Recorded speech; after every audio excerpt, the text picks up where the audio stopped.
رفع الیدین یعنی کہ نماز میں یہ کرنا، رکوع میں جاتے ہوئے، رکوع سے اٹھتے ہوئے،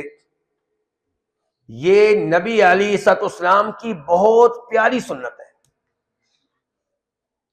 اور یہ آپ کی وہ سنت ہے جس کے اوپر آپ شروع میں عمل کرتے رہے اور آخر میں آپ نے اس کو کیا کیا تھا؟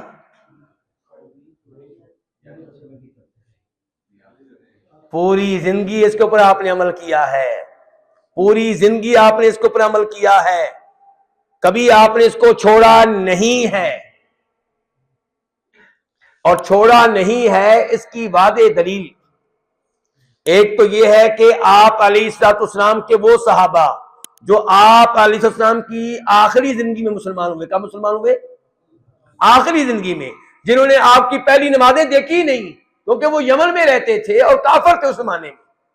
آپ کی آخری زندگی میں مسلمان ہوئے، مدینہ آئے اور نمازیں دیکھی اور بیان کی، وہ کہتے ہیں کہ ہم نے دیکھا کہ آپ رفع الیدین کرتے تھے۔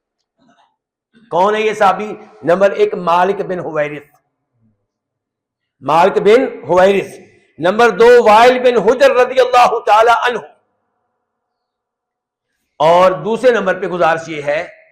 کہ اگر یہ سنت کینسل ہوئی ہوتی تو صحابہ کرام رفع الیدین کرنا ترک کر دیتے، لیکن وہ بھی رفع الیدین کے ساتھ نمازیں پڑھتے تھے۔ تیسرے نمبر پہ جو مشہور چار امام ہیں ان میں سے امام مالک بھی رفع الیدین کرتے تھے، امام شافعی بھی کرتے تھے، اور امام احمد بن حنبل بھی کرتے تھے۔ ٹھیک ہے، تو اس لیے رفع الیدین کرنا چاہیے، یہ سنت ہے۔